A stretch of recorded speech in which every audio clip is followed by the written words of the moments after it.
What is up, guys? It is your boy Jay. We are back, Cinema Theorists podcast, where we're going to talk about the Oscar predictions and give our takes on what we think will win. I am joined by my co-host Chantel. What up? How you doing today, Chantel? I'm good, man. I had a real good day. Got a new iPad in the mail. Super excited. Oscars coming up. I haven't used my iPad probably in about 2 years. Jesus. Well, I got a MacBook. Why do I need an iPad? I got an iPhone. I don't need an iPad. That's what I thought too until I got my first iPad. And I was like, shit is amazing. I used it and it's a really old generation too, like first gen. Or no, not first gen, like 2014. And it was just like, it doesn't keep a charge. I can't hardly use it. And it's also just old. And I'm like, I'll maybe sell it one day and get another one that's better. Something you could do on the road. Maybe you don't have your Mac with you. Someone with a better camera. For sure. So that I can actually record stuff on the go with that. Right. But that's what I was thinking. We're going to talk. Oh, shit. I heard that. That was not great. We're going to talk about the Oscar nominations. However, we got to clear the white elephant in the room here. So last week was Super Bowl Sunday. Right. And no, I didn't watch Super Bowl. He did. I was doing something more important, doing DoorDash and making bank.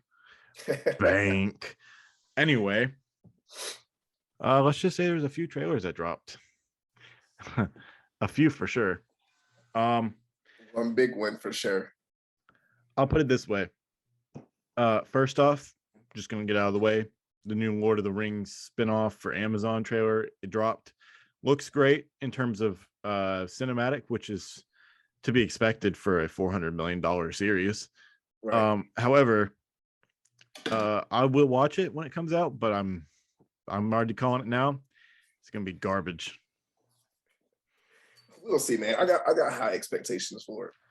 I think not expectations, but high hopes, I guess I should say. There's a lot of things about that I watched it and I went, this looks like a really bad made fan film. Also, pretty sure they showed nudity in the trailer, and I'm like, I'm not here for that. That's not Tolkien. Really? Yeah, I think there's a scene where there's some dwarves or whatever trying to help each other in a fire, and they don't look like they're wearing a single thing.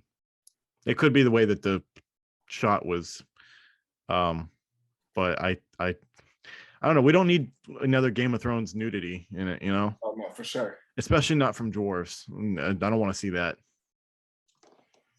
But the real kicker, trailer that dropped is the Doctor Strange in the Multiverse of Madness trailer number 2, which before we get to that though, the Sonic trailer was pretty dope. I didn't watch it. It was a pretty good dope Sonic trailer. They showed like a real dope Dr. Eggman robot.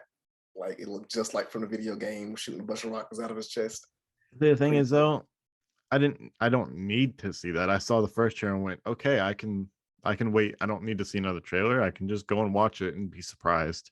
It was just like a couple of seconds though. It wasn't, I think like that was. I know, but imagine you go to the movie to watch that and you didn't see this Super Bowl spot and that shows up. Fair enough. Because you wouldn't have been expecting it. Now you expect it. Now it has an expectation. That makes sense, I guess. Yeah, but back into the main we're not going to talk about Jurassic World Dominion. It was good. That's all you need to know. Doctor Strange and Multiverse of Madness trailer. I watched this shit like a billion times already. Oh, same. I've also watched many people react to it.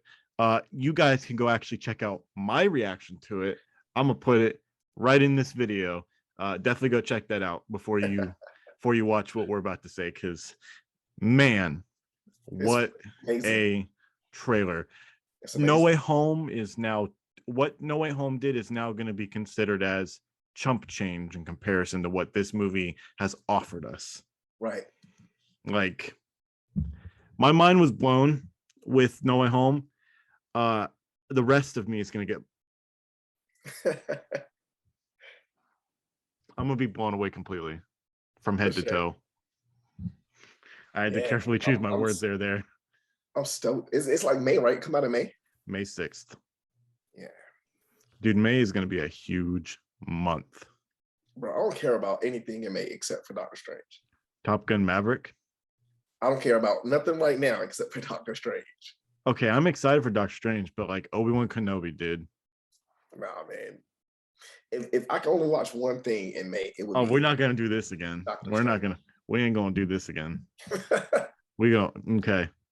By the way, I've watched Ghostbusters, like people reacting to the newest movie again, Mhm. and it's done.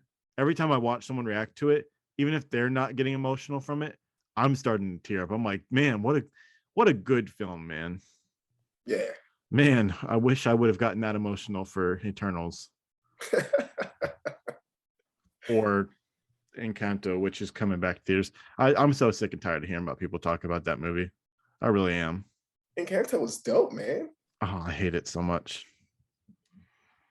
I think that I mean, I like, I've watched stuff from behind the scenes, like interviews and stuff about things that are going on behind it when it was getting created. That's Mhm. more interesting to me than the movie. But to each is their own, I guess. Yeah. But okay. So there was a breakdown by New Rock Stars of the Doctor Strange trailer, breaking down a lot of stuff. And for the most part, most of it was things I was like, yeah, I see that, or whatever. There was one thing they showed that completely blew my mind. When they're going through the mirror dimension, Yes. there is a brief moment where it shows the animated universe in the background, as if they were entering that reality. And that is wild. Right. Not only just for the fact that we're seeing an animation that took a lot of time to work on in terms of visual effects behind that shot. That means either one, this entire trailer is a whole entire fake out and none of it's going to be in the movie, which is completely not surprising at this point. It's plausible. Or two, they're going to be traveling into the universe of animation, and therefore this will be a live action animation hybrid. Right. Defined wise as that. And oh man, this movie I've heard so far is about 3 hours long. Damn. I mean, can you imagine a less than 2 hour film with everything that we've already seen so far? Right, for sure. But 3 We did. hours though? I mean, you're not telling me that Spider-Man, which was 2 hours and 30 minutes, couldn't have been a little longer and been like, I can still Of go with it. course. Oh, Also, no, don't get me wrong. If it's 3 hours, I'm all for it. I mean, also, we're going to see Batman in less than 2 weeks. Oh yeah. I think it's what, like And 16 more days? yeah, and that's 2 hours and 55 minutes long. Yes. Granted, that could go sour if it gets boring, but Right. I don't horrible. feel like it is. Yeah, I don't think it's gonna be horrible at all. But back to the animation part. You also see on the poster the Peggy Carter, I mean the Captain Carter shield. Yeah, you see the Captain Carter shield. Someone pointed out that one of the shards had an image that looked very similar to Deadpool doing this. Oh yeah. I remember you telling me that. I first saw that and I was like, you're just stretching at this point. And then I went like this, like an old person. And I looked at, I was like, oh, you know what? Maybe that is Deadpool. That looks pretty similar. Yeah, it's plausible that it is him. I mean, to be fair, I would not be surprised at this point anymore after what we've seen that anyone could possibly show up from any of the previous iterations of Marvel movies, except for Johnny Cage, Nicolas Cage. I don't think we're going to see that. No. If they do that, I will walk out of the theater. I don't care how good the film is. Not that I don't think Nicolas Cage is a bad actor. I just think that he does not need to show back up as that character. I'd rather have Gabriel Luna. Fair enough. Oh, Yeah, I agree though. I don't see why he would like pop up for whatever reason. well, he has no. Well, I mean, it's a horror film, so like Ghost Rider, demons, kind of makes sense. Nah, I highly doubt it. All right, But I'm pretty sure you still wouldn't get up and just leave the theater though. I'd get up, walk out, take And a then come couple back. take a couple minutes to cool down and come back, and then Right. ask you what I missed. Like, what did I miss while I walked out of this movie for the reasons? Deadpool. You missed Deadpool. Yeah. Oh, I'd be pissed. I'm trying to look here real quick to see what else comes out in May that's better. Nothing. You're telling me that DC League of Super Pets or Firestarter, that one looks dope. But I mean, I'm not stoked for either one of those like I am with Doctor Strange, man. Oh, I'm pretty stoked for Top Gun. I mean, I want to see Top Gun, but I don't want to Okay. see Doctor Strange. I'm gonna throw this out to you. I'm gonna give you a list of like 4 movies before we get on to the Oscar stuff of big movies coming out this year, and you gotta pick. If you can only pick one of them, which one are you gonna watch? Okay. All right, let's go. Well, obviously one is going to be Doctor Strange. Right. 2 is going to be, let's just say, Knives Out 2. No, scratch that. Avatar 2. The third one is going to be Black Panther: Wakanda Forever. Oh, well, shit. I may have to do more than 4. That was an uneven number. I forgot what else is coming out this year. Hold up. Okay. Doctor Strange. Okay. Yep. Let's see here. We're not gonna. Damn. Nope. Oh. Okay. Spider-Man Across the Spider-Verse Part 1 and The Flash. And I can only see one. Yeah, I would have put in Black Panther instead, but oh wait. Yeah, and Black Panther, because that's 5. I still say Doctor Strange, man. That's fair. I think the possibility that Doctor Strange has for the foreseeable future of the MCU is way too dope to pass up, even compared to any of the other ones you just said. What are the chances that Doctor Strange 2 somehow either ties in or connects to Spider-Man Across the Spider-Verse Part 1? That shit would be crazy. Well, they're going through universes and they're going into animation, so it wouldn't stray too far from it. Also, then it's going to be another Sony property. I don't know how far. No, it's not going to stretch with that. Yeah, they're not. I mean, if they have a cameo of a Spider-Man, it's not going to be Sony. No, I was saying like Into the Spider-Verse though. I mean, I don't know. All I know is that anything's possible with it right now. Like, this is going to be like Spider-Man. We thought was the start of the multiverse. We thought Loki was. We thought WandaVision was. Nah, fam. Doctor Strange is the true start of the multiverse, because we are not. It's all Doctor Strange. Yeah, the last thing I have to say though, because it would blow my mind if that is the case, is the theory that this MCU we've been following this entire time is not the main central universe, and that the House of M has somehow already happened, and that's why there's no mutants so far, and that Wanda will reverse it to get her kids. My thing is, who created the House of M? When did those events happen? Because I mean, we've seen as far back as, like Captain America. Right. Granted, we never saw Logan, but that doesn't, because of obviously copyright issues. But like, are you just going to retcon that they maybe just stopped existing at any point in time, and now they're going to be back in those points and have those memories? Yeah, I get your point. Because I was about to say they really can make it like and at whatever time they want, and as long as it like fits in as far as like how old Wanda is. I mean, to be fair though, it's the most plausible way of them bringing in the X-Men at this point and mutants that I've heard so far. I think it would be, me too. I think it would be the best way, honestly, at this point. Because like, I would anything else. In the world of unbelievability, that is probably the most believable answer that my brain will accept, because saying that they were always there and they were just hiding is unacceptable. Right. It's like raising. You know what it is? Inconceivable. I just rewatched someone watching Princess Bride, and it's still hilarious. Jesus. That's what I do. I like to react to people watching other things because I get the joy out of it. Right, for sure. But no, But I would say that would definitely be like the most plausible thing, and the most thing to where it doesn't make us feel like a dummy. okay, I'm gonna ask this here and now: 4DX or IMAX? Both. The Or question is, are you asking which one first? which one first? Because IMAX has a full screen, and that's better because you'll be able to notice more things. But 4DX, you are going to enjoy the film, not analyze it, and it's going to be really hard for you to take in everything the first time. I don't know. I kind of want to watch it in IMAX first. Nah, I don't know.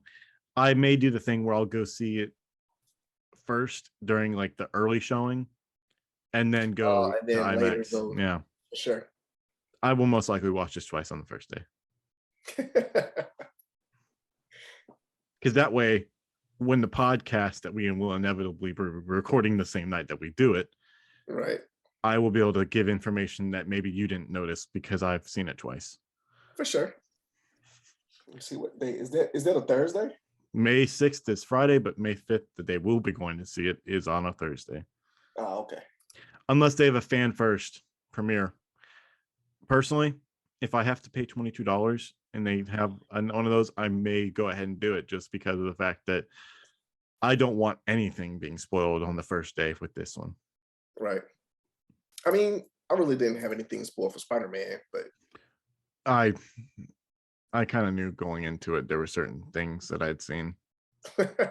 Like the fact that we were going to have all three of them show up, and even saw people from other countries posting videos of them coming in and stuff. I was like, oh, that sucks. yeah, but it didn't stop me from enjoying it. I mean, I still dressed up as a fat Spider-Man, out of shape.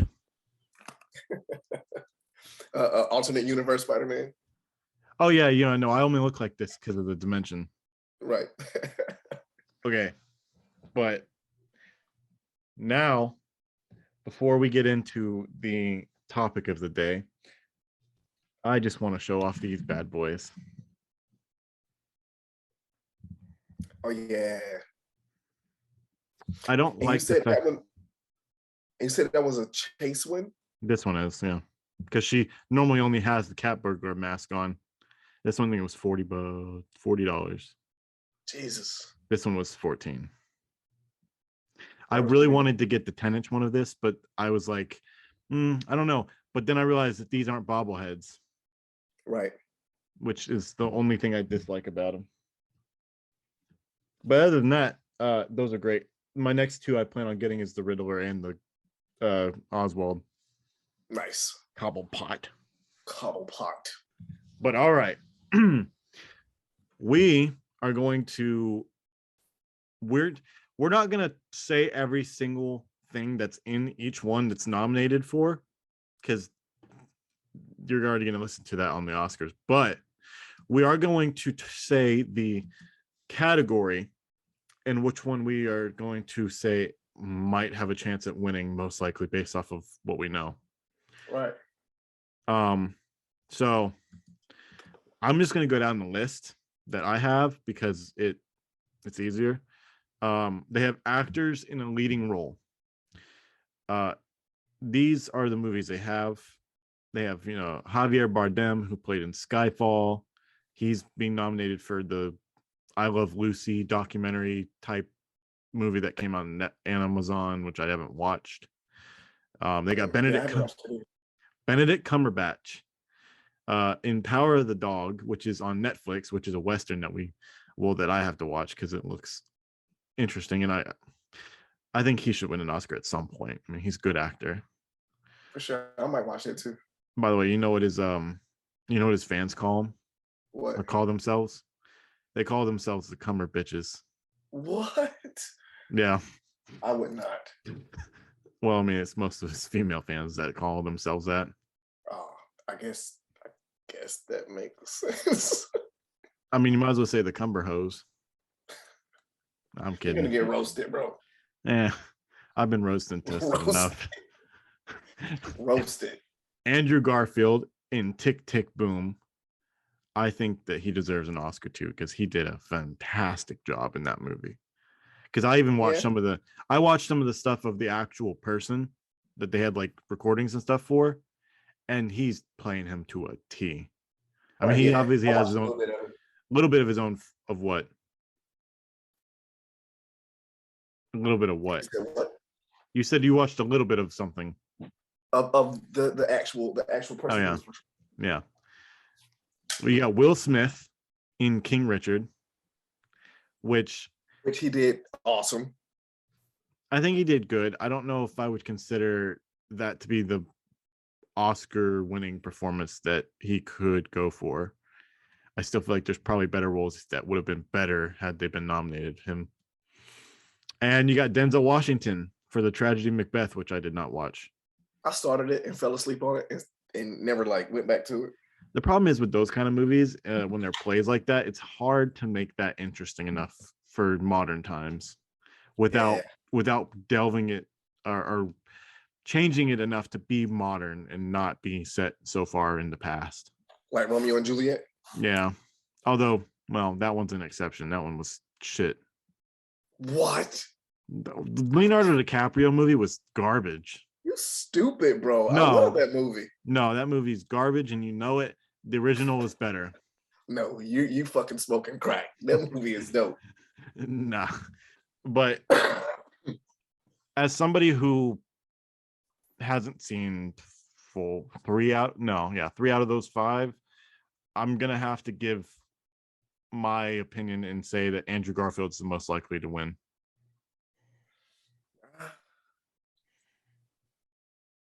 Because I haven't heard much about the Ricardios with Javier Bardem. I haven't really heard anything about it. I haven't heard anything about the tragedy Macbeth as far as people praising him. I have heard people about It's Denzel Washington though. yeah, but Benedict Cumberbatch I heard a lot about, but I haven't watched it yet. So Andrew Garfield's going to be my pick. Are we writing this down? No, I mean we don't have to write this down. You know why? Because we're already recording it, so it's going to be on live. Fair enough. Let me see. Who would I give it to? Now, don't get me wrong. Andrew Garfield like played the hell out of that role, man. I really haven't seen or heard anything about Power of the Dog or Ben Ricardo's. I definitely loved King Richard. I even told you that, even watching it at home, I should have watched it in the theater as well, like just to support the movie.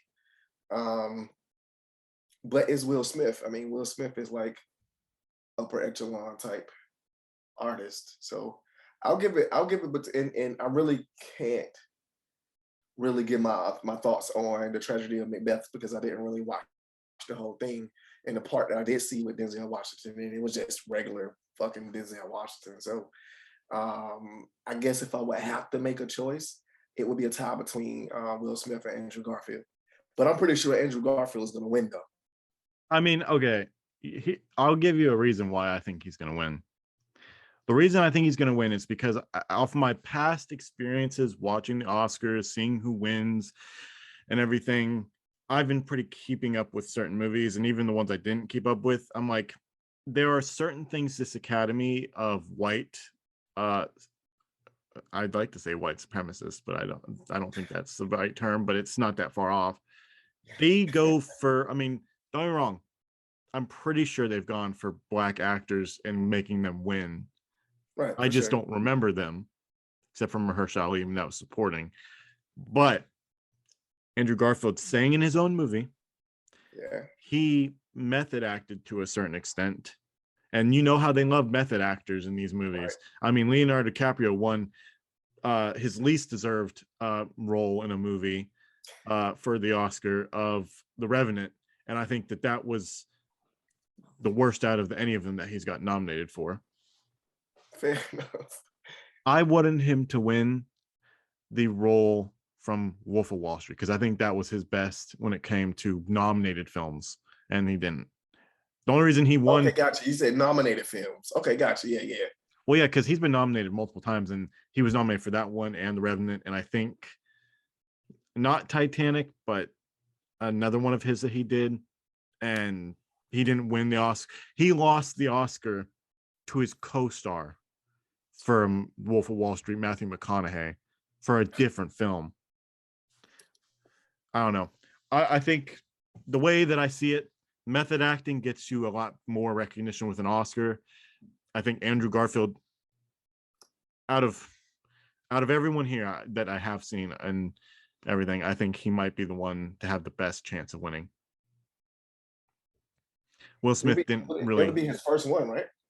Yes. He'd also be the first out of the Spider-Men to have an Oscar, so he won't feel like a middle child anymore. All right, you ready for? Well, I guess you already pretty much made your educated guess. It's a toss up between Will Smith and Andrew Garfield, and not to take away from Benedict Cumberbatch or Javier, nobody else. I just really hadn't seen those movies, so Right. Now, on to a list that. Oh well, shit. Actor in a supporting role. I don't think we can. I think we're gonna have to skip the ones that don't have anything that we've seen, unless because the only one on this list that you would be able to speak from is Coda, and that's crazy though. Two of them are from The Power of the Dog. Right. I don't know. I think we might. Be a good fucking movie. I've heard it's a very slow burn. Well, I've heard it's a really slow burn Western film, but I'll definitely watch it before the Oscars. I think we may have to. We might have to do like the skipping of that one, unfortunately. You said it's on Netflix, right? Yeah. You know what? I'll make a guess. Why not? I'll just make. I always do this every year. I'll just make a guess and I won't change it. Just based off the actors, not even the films. We got Ciarán Hinds for Belfast. He played Steppenwolf or he voiced Steppenwolf in Justice League. In Justice League. I have no idea who Troy Kotsur is, but I don't know. I don't know what else he playing. I know Jesse Plemons. He's been in a lot of movies that I've seen, and Breaking Bad. Jesse, yeah. He was in Jungle Cruise. And Jungle Cruise? Yeah, he was the German. Oh, maybe. He was also in Game Night, which is a very. I'm thinking about somebody else, or am I? Oh, yeah. I know you're talking about. I was thinking about somebody else at first. Then you got Then you got J.K. Simmons, which we all know pretty well. J. Jonah Jameson, Commissioner Gordon, other things, Whiplash. So Matchstick Man. Mm-hmm. Then you got Cody Smith McPhee, which if people don't know, he actually played Nightcrawler in Apocalypse and I think Dark Phoenix. I'm gonna just based off the caliber of the actors here. I'm just gonna go ahead and say this one might surprise you, and Cody Smith McPhee could be the one who wins. I'm going against the odds. I don't know. I think Troy might get it, bro. Yeah, I'm just going based off the actors at this point and what I've seen previous Oscars on. So my final answer is Cody. Yours is Troy. I think I'm gonna go with Troy because Troy is the father in the Coda movie. And he's actually deaf. So like the signing and the emotion and all that other stuff. I think he might get it, bro. Right. Oh, and just so anyone didn't know, we were talking about actor in a supporting role. I don't think I said that. On to the next category, actress in a leading role. Got Jessica Chastain from The Eyes of Tammy Faye, which I never watched, but that is a true life story, biopic or whatever, of the evangelicalists that were actually Charlotte based. Wow. Yeah, Andrew Garfield was in that too. I think that might be on Amazon. I'm not sure. Let's see here. The Lost Daughter. I don't know how to say that name, and I don't want to butcher it. Olivia Never. Colman. Yeah, I've never seen it. Penelope Cruz in Parallel Mothers. Never heard of it. Nicole Kidman in Being the Ricardo. She plays Lucy in that. And Kristen Stewart playing Princess Diana and Spencer. Not having seen them, but knowing exactly what they are, it's going to be hard for me to pick between Jessica Chastain and Kristen Stewart. I've Yeah, I'm heard about to very say good that's gonna be things. hard. You know what? I didn't hear very much about Jessica Chastain and the Eyes of Tammy Faye. I'm going to go with Spencer with Kristen Stewart because I've heard lots of good things about how she is like the spitting image of Princess Diana and portraying her too. So much so that Prince Charles probably was like, damn, I thought I killed her 20 years ago. Boy, you are going to get flamed. You are going to get it. I'm just listen. Jeez. That car accident. I don't think that was an accident, and I wasn't even alive at the time. And I look at that and go, that seems pretty rough. He had an affair and everything. Wait, hold up. I hope I'm not saying the wrong Prince. Hold up. You just better get ready. Hold on. I need to figure this out. They gonna let you have it. Oh wait, hold up. Okay, I was right. Prince Charles. He's the one that's still alive. Regardless if you're right or not, they still gonna flame you, bro. You know what? No one in listen, not only do we not get more than about 10 views, I guarantee no one in Britain, they got their own stuff to worry about. Those 10 viewers, thank you so much for viewing, but those 10 viewers gonna light your ass up. Yeah, good luck. Good luck doing that. It's gonna be kind of hard for you guys already have politic issues over there. You need to sort your shit out before you come and flame me. Who the hell am I talking about? We got Biden as president. No politics. I'm just making a statement. At least we don't have Putin. Oh my God, The Lost Daughter. That's on Netflix. Is it? Yeah. See, the thing is, when it comes to the movie stuff, I'm only gonna watch the movies that I need to for the best picture. The rest, either I know them or don't. Right. And now, if I get around to watching them, sure, but I'm not gonna watch 20 movies in the next month. I'm just trying to see like what they're about. So before I make a guess.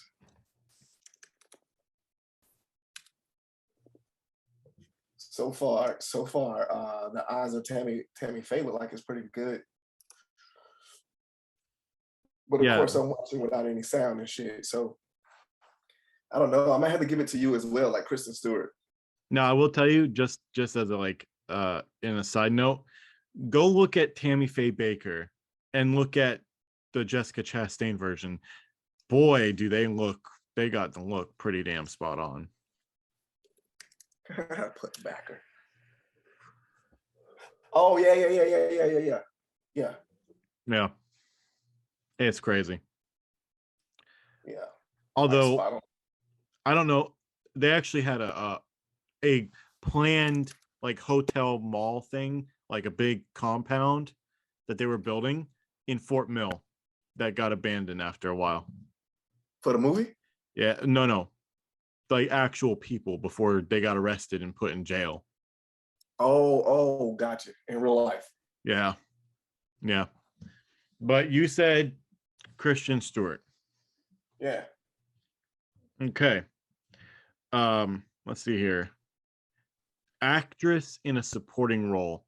I won't go through the entire list because one, there's a few of them on names I don't know how to say, and two, I feel like you're looking at the same list as me. So from the list that you can see here, we got Jessica Buckley from Lost Daughter, movie we haven't seen.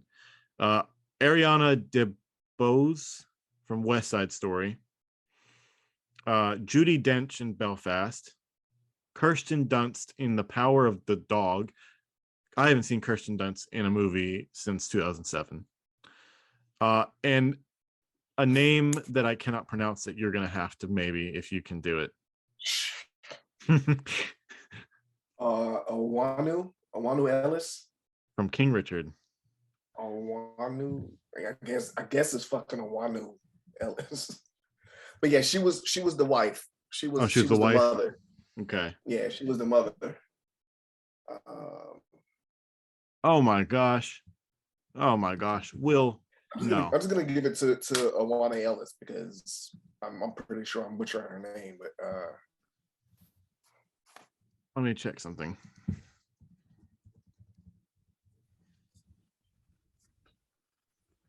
Okay, let's see here. I'm gonna have to go with you on that too. Just because the West Side Story, the girl from that's getting the supporting, she doesn't look like if they had said the main actress, I think it's Maddie Ziegler who played the main girl, I would have said yes, that's probably gonna win. But because it's like one of her friends or whatever, granted, I still haven't seen the movie. I'm just gonna stick to my thing and say King Richards as well, because if I'm wrong, you'll know when we talk about the Oscars after they've been come out. Yeah, that's the next category is one that I actually really am gonna enjoy discussing. Oh wait, I sent you the wrong thing. Oops. I'm looking at unless you sent me something else, I'm looking at it right here. No, I'm trying to send you something that makes me cringe. I think that he needs to get rid of that. One sec. Do this. All right. So the next category is animated feature film. He needs to get rid of that. So animated feature film. I always love this category because they never nominate these movies for an actual best picture. So this is the second best they can do because it's animated. Right. However, I kid you not, almost every single time that I've watched the Oscars and they've had this list, the movie that I wanted it to win so badly, except for the Spider-Man Into the Spider-Verse movie, pissed me off because the one I wanted did not win, and the one that was garbage won. Frozen has won in this category. So we have Encanto. We all know my thoughts on that. We have Flea, which I've never heard of. Me neither. I'm looking that one up now. We've got Luca, which I did watch actually this year and thought it was all right. Also, can we just pause and see here something here? We have 3 out of 5 movies that are all Disney. Yeah, Encanto, Luca, and Raya and the Last Dragon. Yeah. The one I want to win out of all of these is the Mitchells versus Machines. I thought that one was dope. Also, I'm going to be very clear. I've not seen Raya and the Last Dragon, but I have not heard anything that great about it. So I'm going with the Mitchells versus Machines. I think all of these except for Flea. Flea was a Sundance Film Festival winner. I don't know what it's about. Like I said, I'm watching these without the sound and stuff. So, but this is going to be hard though. I would say it's going to be between Encanto and the Mitchells versus the Machines. So the Flea movie, right, is a documentary as well as animation. And based off of what it looks like it's about, I can't believe I'm going to do this, but I might have to change my thought. After watching Flea, right? I'm looking at the story of it, and this story and everything sounds like something that would win an Oscar. Right. Because it says depicting the refuge experience through vivid animation that pushes the boundaries of documentary filmmaking to a moving memoir of self-discovery. You know what? I have seen the trailer for this. But here's the thing. It's a Danish. Its language is in Danish. Right. So subbed. I'm gonna stick with Mitchell's versus Machines, but I know damn well that it's gonna end up probably being that one, and it's just gonna be another year where I get pissed off by the wrong choice. I'm gonna say, yeah, it's hard now. If I have to pick one, I might go with Encanto. Encanto. Okay, I guess that works. Okay, I'm gonna tell you right now. Okay, so 2020 Oscars, right? They had How to Train Your Dragon 3 and Toy Story 4. Which one of those do you think won, and which one do you wish I thought should have won? You're gonna go with Toy Story and How to Train Your Dragon 1. Nope. I wanted I loved How to Train Your Dragon more than I liked Toy Story 4. And yet it didn't win, and I got pissed. I got so pissed. I was even more pissed. I see why Toy Story won though. Yeah, I guess. Toy Story 4 almost made me cry, bro. I mean, both of them made me cry, but I liked the other one more. How to Train Your Dragon 3 is where he found his mom, right? That's the last one where the dragons, they find them the hidden world so they can live in peace. His mom. Yeah, finding his mom was the second one. Oh, okay. And in 2015 Oscars, Big Hero 6 won. And I was pissed at the time because How to Train Your Dragon 2 was a better film. It was. What are you basing this off of?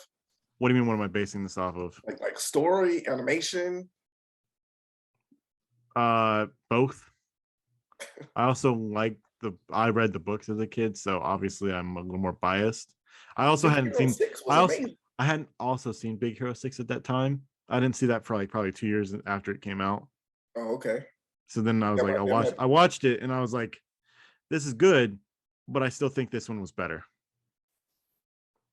I'll give it to like you. I said, bias. But I'm picking Mitchell's versus Machines. Yeah. I'll go with Encanto. Right. Okay. Cinematography. Now this one, we don't have to have seen the movie to know the cinematography because we've seen trailers which show a lot of it. Right. We have Dune. Nightmare Alley, which looks, from what I saw in the trailer, looks pretty good. It's got that noir feel to it, you know. The Power of the Dog. I watched trailer for that. The cinematography in that looks decent. I don't know if I would have necessarily said, "Oh, this is great." Again, by the time that our Oscar episode where we actually are reacting to the winners, I will have seen most of these, so I will have a different perspective. But for now, I think that one's already going to be off the list for me. The Tragedy of Macbeth. Have watched a trailer for it. Just because something is in black and white does not make it a better film. Not in these days where we have great cameras. I still think the cinematography was dope though. You didn't watch the whole thing though. But even if we're basing it off of the trailer, it was all right. The cinematography in the trailer was dope. And West Side Story, which looked like it had good choreography. I don't know about cinematography. Right.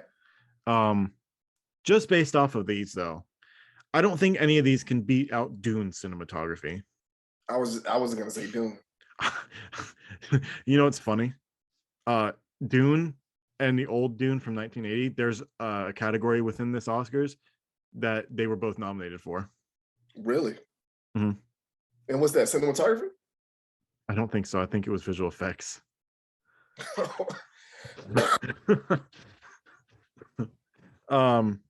But you're gonna go with Dune as well, or? Yeah, I'm going with Dune for sure. I was gonna go with Dune like as soon as I seen this. Right. I saw you doing this number. I was like, he's definitely already made up his mind. Yeah. Costume design. Now this one could be interesting. Cruella, which they had some pretty good costume design in there, bro. Sereno, or I think I fucked that up. I don't know how to say it. Serrano. the one with Peter Dinklage. Which actually comes out at the end of February. I might go watch. It comes out this Friday. I think since there's not this Friday, the next Friday, and I don't think anything else is coming out that weekend, so I might go watch it.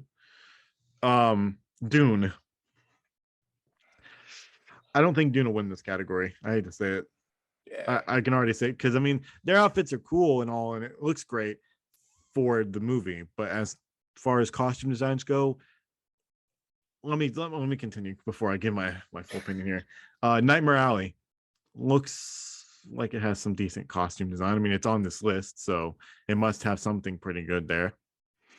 And West Side Story, which their costume stuff looks interesting too, but I'm gonna be honest with you. Out of all those that I've seen here, I think Cruella has the best chance of winning because their I'm, costumes were fucking crazy. I'm going with Cruella.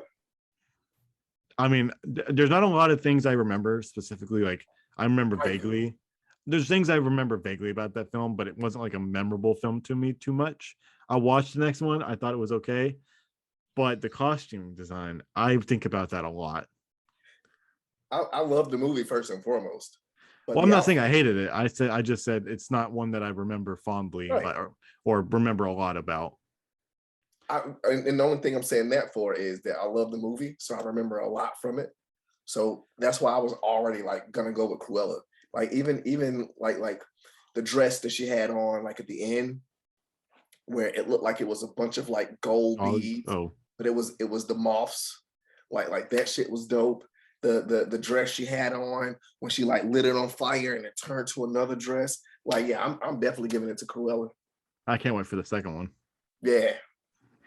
Directing, we have Kenneth Branagh. Brana. Rana, Kenneth okay, Kenneth Kenneth Brana.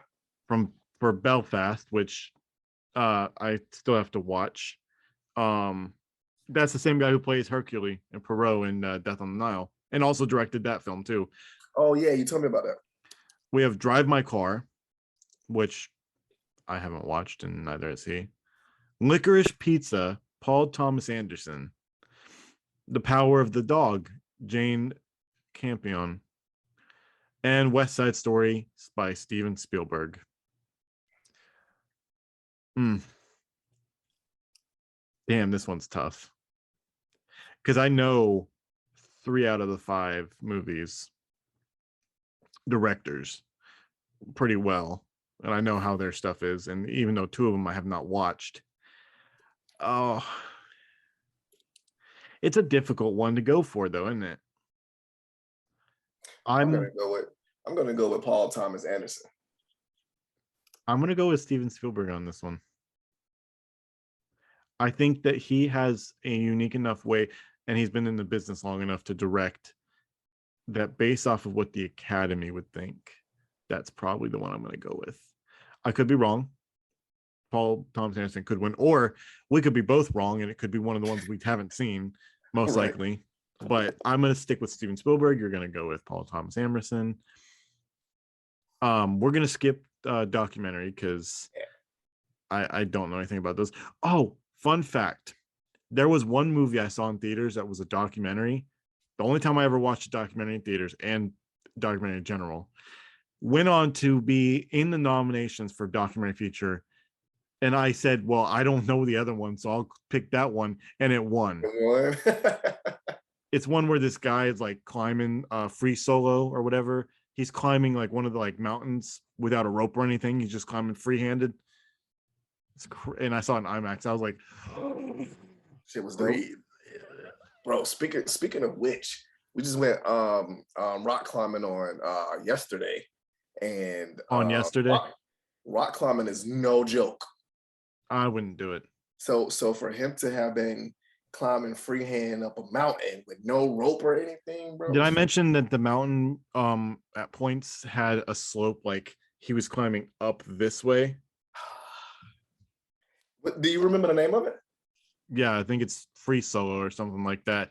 It's actually on Disney Plus. I think that's what it's called. I could be wrong.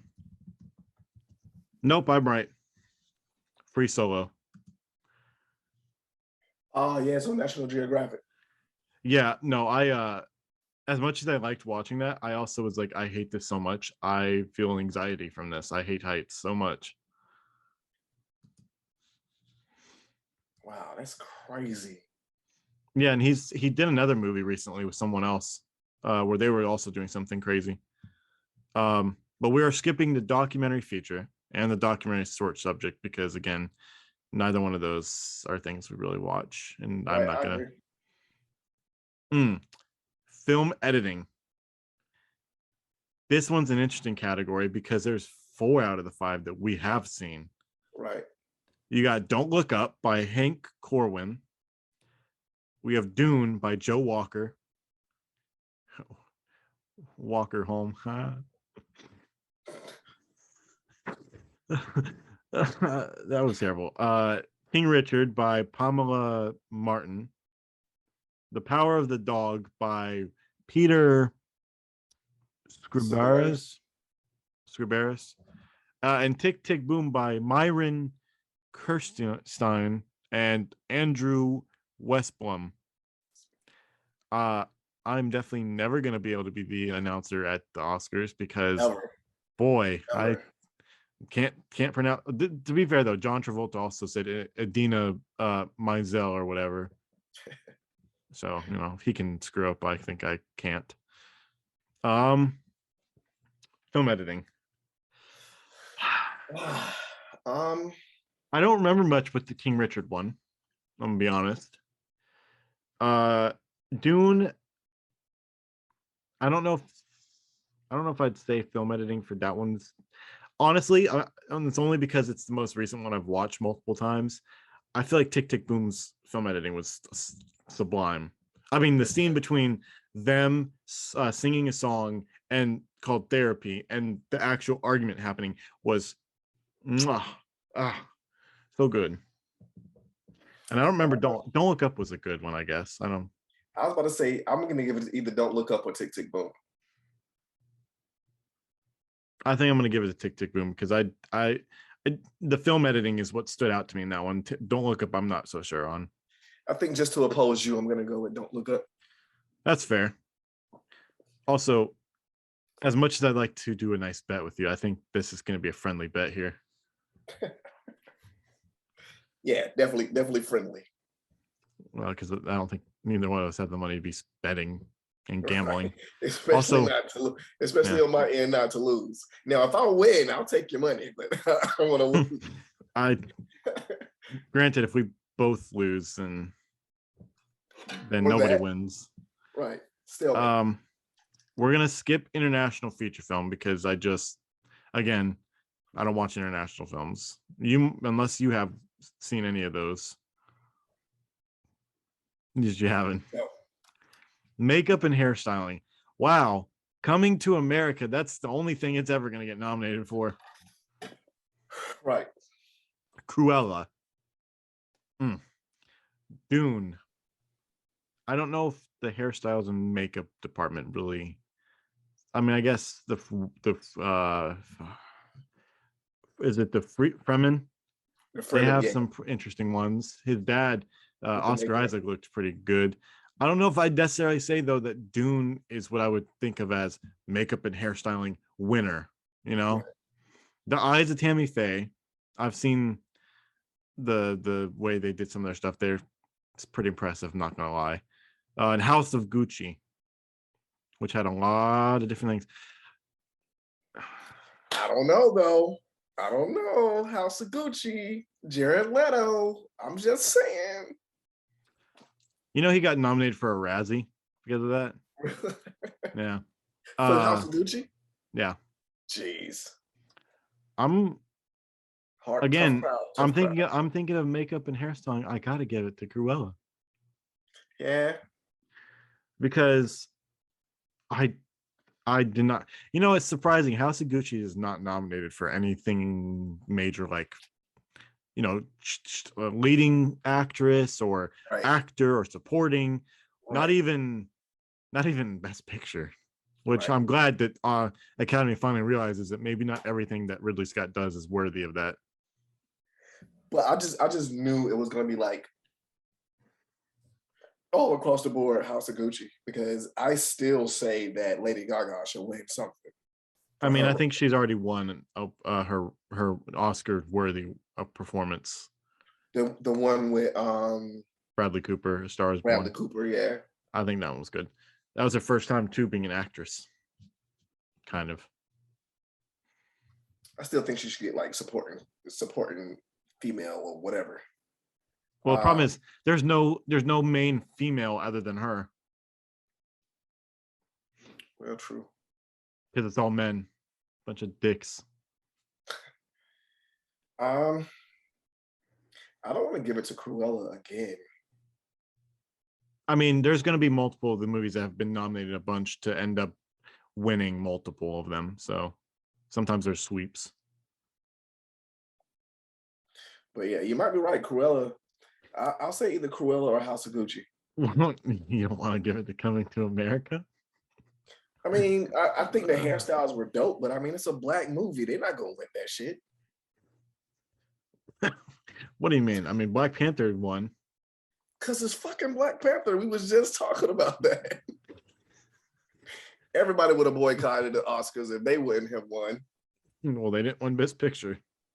Right. They would have won probably Best Picture if Chadwick Boseman had died before that point. Yeah, that would have been a shoe. I mean, rest in peace, but that would have been a shoe in. Oh, we're gonna have to be in a memoriam for something after this. After we get done with this near the end. Okay. Music original score. I'm gonna read through them. Oh, no, wait. I didn't say which one. Oh, I thought you said Cruella or House of Gucci. I said that one or House of Gucci, but I'll give it to Cruella. I think that the music original score is probably gonna be. I'm gonna read them all, but I can tell you which one I'm obviously picking. There's Don't Look Up, Dune, Encanto. I can't watch this anymore. Parallel Mothers, and The Power of Dog, or of the Dog. Encanto. Dune. You gonna give it to Dune? Hell yeah! I have that soundtrack on my playlist, and I play it sometimes when I'm DoorDash, and I'm like, yeah, the heavy metal. Oh, dude, I could listen to that shit for hours, man. That's like something I could put on the background while I'm editing videos or something. You know, it's just got. I love Hans Zimmer's music, dude. It's wild. He's done like Pirates of the Caribbean. He's done in Interstellar, the Batman movies with Christopher Nolan. He knows how to work his music, bro. He also did he did Batman v Superman too. He knows his music. By the way, speaking of Dune, they are going to start filming it before the end of the summer. Part 2. Mm-hmm. And it's gonna have more Harkonnen in it. I was trying to listen to the soundtrack. What the hell is going on with my password? But you said Encanto, I said Dune. Yeah, I'm gonna go with Encanto. Okay. Well, while you're looking that up, I'm gonna do the ones for music original song. The nominees are Be Alive from King Richard, music and lyric by Dixon and Beyonce. Dos, some song from Encanto that I can't pronounce. Music and lyric by Lin-Manuel Miranda. Down to Joy by Van Morrison from Belfast. Somehow You Do from Four Good Days, music by Diane Warren. And No Time to Die from No Time to Die. Wow, an original. Music and lyric by Billie Eilish and Finis O'Connell. I don't remember the Being Alive song. Oh, bro, I'm giving it to No Time to Die. I'm going to have to give it to that one just because I don't know the other ones, and I will never give Encanto a single win if I can help it. Sorry, Lynn. No, I'm not a hater. I think everyone thinks that movie is better than it is. And I'll tell you right now, within a couple of years, everyone's going to hate that movie as passionately as they did with Frozen. I'm just ahead of the game. Like I hear. You think it's because everybody's going to keep singing it, or? I mean, let's be fair. The song that is blowing up right now is We Don't Talk About Bruno and it's not even that good of a song. Like like people, I don't listen. I like Let It Go better, and everyone hates that song because at least it's a good song. I don't know. Maybe I'm just culturally deaf. No, You said deaf. culturally deaf? Yeah, maybe. I don't think that I have any issues with it being a culturally different movie. I just it's not speaking to me. And I'm not speaking or listening or watching or caring about that. But No I Time to was Die is my there. pick. No Time to Die, however, it's a weak. As more I've listened to it, the less I care for it to be a James Bond song. Yeah, I listened to it like, of course, before it got pushed back, the song came out. And by the time that it came out, you were kind of like, yeah. Yeah, I feel like if it had come out when the movie actually came out and not beforehand and not been like a year and a half, I probably would have been more excited to it. But you know what? I said this when it first dropped. I was like, you watch the last two movies of James Bond films, their original song got pushed towards the Oscars and both of them won. Yeah. So I feel like this one may not win, but I do think it's the best chance. And I'm just going to go based off of what happened. Okay, wow. You know what? I'm gonna skip a little bit because I don't want to do Best Picture next. I think that should be the last one. So I'm gonna skip down to production design. The nominees are Dune, of course, Nightmare Alley, The Power of the Dog, The Tragedy of Macbeth, and West Side Story. And granted, we are doing this and guessing based off of trailers for the ones we have not seen or the ones we have seen. West Side Story's production design looks interesting. I'd say it almost kind of looks like it's a play in certain parts, which is interesting. They do it looks pretty well. The Tragedy of Macbeth, I actually have nothing to say on that because I don't know. Any thoughts on really. How Power of the Dog? How much set design can you possibly have when it's in the West? I'm guessing they may have a town or something, but I've heard it's just one house mainly. So I'm not going to give it to that one. Nightmare Alley has some pretty interesting looking sets. You know what? I'm going to have to type in what production design means when it comes to this, because if it means the stuff like that they've built, then I'm going to have to probably give it to Dune again. Yeah, that's exactly what it is. Like the sets that they build? Yeah. Let's see here. Yeah, oh no, Macbeth might get it, bro. Production designs refer to visual elements that make up a film. It could be the setting of the film, the props and the sets required for filming, camera angles and special effects, and the costume worn by actors. Dune's going to get it for me. With all that in mind, Dune is getting it for me. Dude, it's going to be tough for us to do the visual effects category, though. It's going to be tough. I can already tell you that now. Visual effects, let's see. But no, you said... right, though. You're right, though, with Dune, because those, what do they call the fucking the orthopters or whatever? Yeah, that alone is dope as fuck. Yeah, it is. You should see what they look like in the 81 film. It's just like they have a still image and they're just dragging it across the screen. They're not flying. They're not dragon flying. They're just dragging. We're gonna skip short film, animated, and live action because I don't watch. Well, you know what? Hold up. Nope, they don't have the one that I did watch of short film, so I'm not doing those categories. Sound design. We have Belfast, Dune. Oh, I'll give it to Dune already. No Time to Die, The Power of the Dog, and West Side Story. No Time to Die is probably going to be the one for me because oh wait, sorry, my brain blanked out there for a second. No, I'm getting the Dune. Yeah, I was thinking, I was like, sound. No Time to Die. Why would I pick that? That sounds kind of dumb. I don't know anything that's that great. And I go, oh, what the hell is that behind you? What? Is that like a coat or something? What, that thing? No. No, that's the blanket. Oh, that's the blanket, bro. It kind of looked like Palpatine. Oh, eh. Stay right there. I'm gonna take a picture and I'm gonna show you. Bro, you're gonna be like, yo, that looks just like Palpatine, bro. Watch.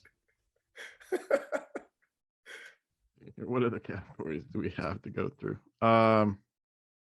No, but Dune gets my sound nomination. Yeah, for sure. Dune for sure. Like Visual effects. It's an ornithopter. The visual effects category. In it, we have Dune, Free Guy, No Time to Die. I'm sorry, you're not getting that. Shang-Chi and the Legend of the Ten Rings, and Spider-Man No Way Home. That kind of does look like Palpatine. But oh boy, I don't know if I can. As much as I'd like the idea of making Spider-Man win something, I don't know if I can give it to him. Free Guy had some good effects, but I hate to say it, but it's gotta be Shang-Chi. Really? Do you really think I believe that? No. No, there's only one movie that can take this category out. And I feel like you know what it is.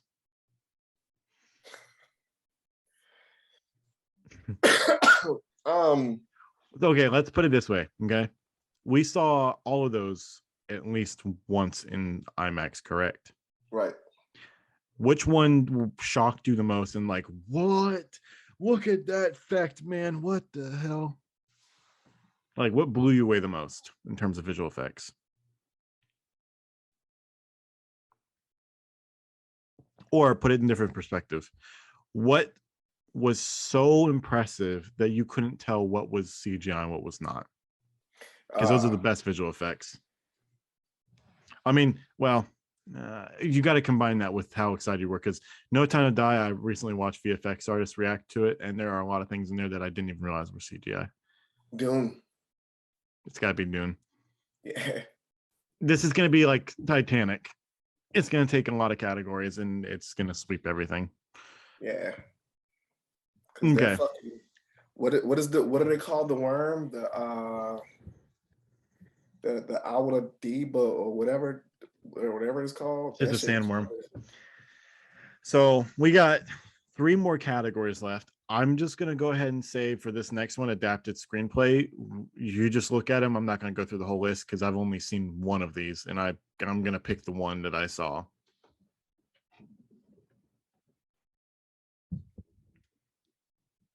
And then again, you've only seen 2 of them, so. Right, just Dune and Coda. Yeah, I'm going to give it to Dune. I'm about to say, yeah, I'm going to have to give it to Dune. By the way, The Lost Daughter was written by Maggie Gyllenhaal. That's crazy. That's Jake Gyllenhaal's sister. Wow. Good for her. Right. Writing original screenplay, we got Belfast. We got Don't Look Up. We got King Richard, Licorice Pizza, and The Worst Person in the World. The hell is the worst person in the world? I guarantee you it's a Trump thing. Oh. I'm gonna give it a Don't Look Up. That's not my personal opinion. I just feel like that's something that would win easily. You said you're gonna give it to what? Don't Look Up. I'm gonna have to oppose you on that and go with Licorice Pizza. just because I feel like I need to go different on that one. For sure. The Worst Person in the World is a Norwegian film. About Trump? Nope. I'm joking. But yeah, I'm definitely giving it a Don't Look Up. Oh boy, that is you should take a look, and there's a lot of chapters in this movie, and they're literally by chapters, and chapter 3 is pretty roast. What, the worst person in the world? Yep. Oh boy. I'm not even gonna read that on here because but you said Don't Look Up. I said Licorice Pizza. I'm surprised you didn't give it to King Richard. Nah. Because it's Nah. Well, because it's King Richard. No. Okay. You ready to get into the last category? Yeah, man. In the Best Picture nominations category, we have Belfast, which I will watch before we get to the Oscars. Coda, which I will also watch before I get to the Oscars. Don't Look Up, fantastic disaster film. Moonfall can go suck my dick. Drive My Car. I don't know. Dune, Part 1. King Richard. Licorice Pizza. Nightmare Alley. The Power of the Dog. And West Side Story. Now, for anyone out there who has not seen these and decides they're going to actually watch the Oscars, which if you hate Amy Schumer, don't, because she's going to be one of the 3 hosts. So 1/3 of that entire thing is going to be garbage. West Side Story comes to Disney Plus on March 2nd. Power of the Dog is on Netflix. Nightmare Alley is already on HBO Max for a limited time, I feel like. Licorice Pizza still in theaters. King Richard's on HBO Max still in it, or did they take that off? I think, excuse me, my apologies. I think it's gone already. Oh, well, I think King Richard might be out on Blu-ray already, or available to rent at least. Dune is available to rent. It's out now. Drive My Car is supposed to come to HBO Max sometime in the next month. Don't Look Up is on Netflix. Coda is on Apple TV Plus, and Belfast is still in theaters. You're welcome. So out of all of these that are nominated, I have only seen Don't Look Up, Dune, King Richard, and Licorice Pizza. Now, Chantel has seen at least one more than I have in this category. Yep. And that's who I'm going to give it to. You're going to give it to Coda? Yes. I'm going to go with the bold choice here. That probably won't win because most movies that have high box office returns never end up making the Best Picture, except for Titanic. I'm going to go with Dune. You know what? Nah, I went in that too quickly. I forgot what I was looking at here. Nah, I'm going to give it to Licorice Pizza. Yeah. And what I think is so dope is that when we were both talking about this movie, you immediately was like, yo, bro, like what if this is gonna be like nominated for an Oscar? I was like, and then here it is, fucking Best Picture. I didn't say what if. I said that you watch this thing's going to be an Oscar nomination for Best Picture. And there it is, Best Picture. Right. I know my Oscars pretty well. I'm not going to lie. Also, I think Paul Wes Anderson has made other films that have, Paul Thomas Anderson, different one, has made many films that have gotten nominated. Now, since we are into the closings of the Oscar nominations that we've talked about here, I'm going to do one thing real quickly here. I'm going to tell you, you know what?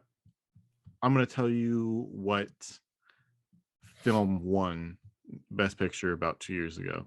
Okay. And this is going to tell you how much I understand. So, Best Picture in 2020 Oscar, right? The movie that won was Parasite. Never seen it. You want to know what it was up against? Yeah, you know what was up against it? Ford versus Ferrari, The Irishman, Jojo Rabbit, which was a fantastic film, Joker, Little Women, Marriage Story, 1917, and Once Upon a Time in Hollywood. And they all lost to a film that was just not even an American-made film, mind you. People around the world don't watch this. Only Americans usually watch this. And yet it lost. All those lost. Oh. That was, I tell you not, this is the last time that I watched every movie for the most part before the Oscars. And it is one of the last times I will ever do that other than this year, because I was pissed, man. Once Upon a Time in Hollywood, I didn't care. 1917, didn't care. Little Women, oh well. Joker shouldn't have been in that category. I'm going to be honest with you. Jojo Rabbit probably should have won, but Ford versus Ferrari was like one of the best ones I saw that year, and Yes. they lost to Paris. Like what? Just show you that bunch of old white people in the academy. They need new fresh blood. I think that was just like spinning around and like just. I know, but that's that's that's the academy stuff. That's all we have. You'll know in about a month and a half when we do a podcast episode after it has come out, whether we were right or wrong, or we were both wrong. Right. I will say though, we're gonna do our own little memoriam section here because we did lose quite a few people last year, and even as early as this year, right? First and foremost, R.I.P. Ivan Reitman. Yep. The Ghostbuster director who luckily got to see his son make a continuation of his beloved story, who passed away less than a week ago. I think it was a couple of days ago. Yeah. Yeah. Then we have Bob Saget. R.I.P. to him. He was great on Full House and a great stand-up comedian. And he seemed like he was happy before he passed. Bro, the thing that sticks out to me, I forget what movie it was, but it was like some type of comedy, and they had Bob Saget in it, and he was in whatever he was in the movie. He was like on drugs or something, and he kept saying he'll suck somebody's dick for drugs. Wow. And it was so funny because it was coming from him. Most standout shit I've ever seen from him. Also, rest in peace, Betty White. Oh yeah, for sure. We didn't lose you necessarily too soon because you got to live to an age most people don't these days, 99. Right. It kind of feels like death just, was like, who am I going to pick today? Oh, you're almost at 100. Let me pick you. But as far as I heard, she was in great health until that point. Bro, like funny shit. Like, have you seen her when she was younger? Yeah, I also saw her when she and Ryan Reynolds would go back and forth. She was I mean, she wasn't bad looking as an old lady, but she was like super gorgeous, like when she was younger. Oh, I bet. I'm trying to see other people that most people. I don't know if Prince Philip was necessarily an actor, but I guess we can go with him. Just kind of really fucking on the British here. At least he didn't cheat on his wife. Oh my god. He died. Oh, great. Well, at least he didn't die on my birthday. He died the day before, so he didn't overshadow me. I'm not egotistical, I promise. You sure? Oh yeah. No, I'm good. I don't know if you knew who this person was. Dustin Diamond. Dustin Diamond. He was he played in Saved by the Bell. Oh no, definitely not. Well, he was only 44. Wow. Some cancer that was brutal, and He's not Screech, is he? Yeah, he is. Oh yeah, I know who that is then.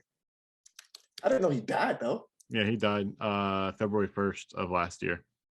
Oh damn, that sucks, bro. Willie Garson. He was, I don't know if you ever watched Blue Collar on USA. He was on Sex and the City as well. I don't think you watched that. Negative. Let me show you a picture of him. Maybe you'll know who he is.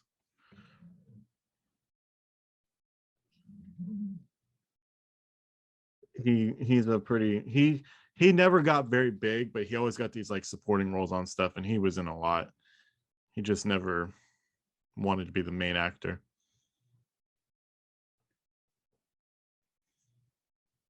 And then we also lost Larry King last year.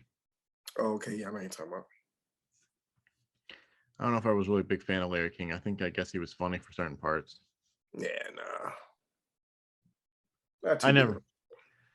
He has moments, although I mean, him and Howard Stern aren't that different. I love Howard Stern though. Norm Macdonald, lost him last year.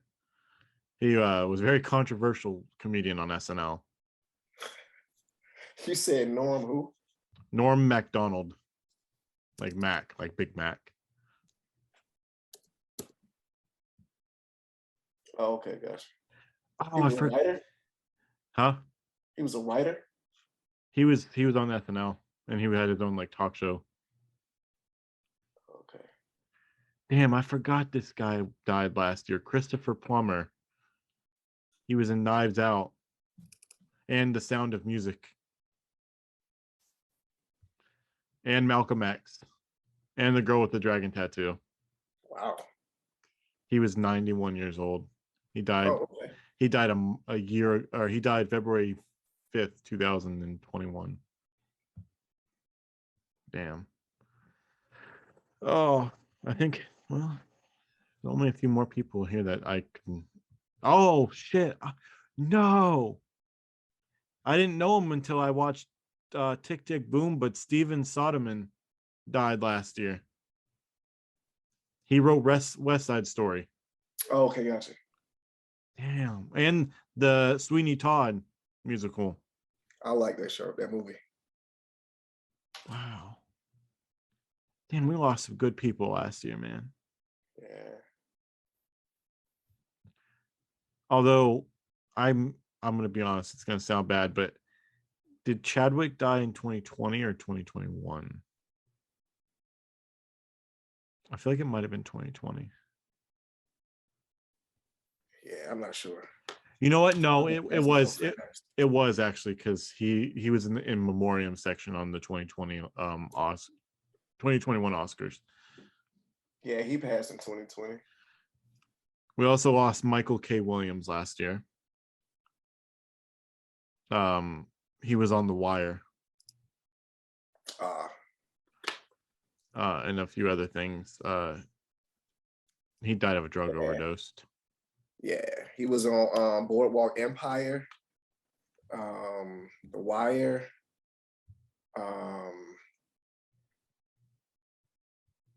Damn, he was in another movie where he was a gay guy. Doesn't matter. I mean, you're talking about though. We also lost DMX. Right. And Richard Donner, he died last year. Damn. You know who Richard Donner is, right? Nope. Not unless I see his face, I guess. He directed some of the biggest box office hits of the 70s and 80s. The Omen, Superman, The Goonies, Lethal Weapon. Holy shit, he directed The Goonies? Yeah. Rest in peace, my guy. I love The Goonies. I can watch The Goonies every day. I only watched it once. One of my favorite movies, man. But RIP to all you people that managed to make the movies better. Right. You make movies better, not AMC. For sure. But as didn't expect myself to go into such a more, I guess, depressing ending, is realizing how many people we lost last year. Not even just from COVID, mind you. Right. But they will be missed, and Hollywood probably won't be the same without them. I agree. A lot of them were gems. DMX is not really rapping at the last point of his life, but he was a priest at one point. Yeah, he dropped a fire album before he passed away. But well, he passed away first, and then that came out. But yeah. Well, that has been today's overly long episode of the Cinema Theorist podcast. Expected it to be way shorter, but you know, we do whatever we do. You know, I was gonna say, man, y'all should be used to it by now. I promise. I will say this. Thanks for everybody who made it this far, for sure. Yeah, this is our 16th episode, I think. Right. You guys are the MVPs. Thanks for making it this far. And we will be able to discuss 2 new movies by the time that the next podcast comes out. We will be discussing Marry Me. And we'll be just, what the fuck? we will be discussing Uncharted, Uncharted. and it'll either be a roast and toast off that movie, or a better than most people reviewing it. I think it's gonna be pretty good. I'm just gonna leave it at that. I will say, for anyone who is going to watch this beforehand when they're going to go see Uncharted, I have heard there are 2 different credit scenes. One's a mid-credit and a post, so stay tuned for those. Unfortunately, there will be no post-credit scenes for this podcast because what do I look like? What do I look like? I'm not a schmuck. Okay. Here's your post-credit scene. That's telling you. Right now. But till next week, guys. Peace out. And go check out my trailer reaction to Doctor Strange 2 because it's fire. I'm gonna legit watch that trailer again before I go to sleep. Rip. All right. All Peace right, out. man.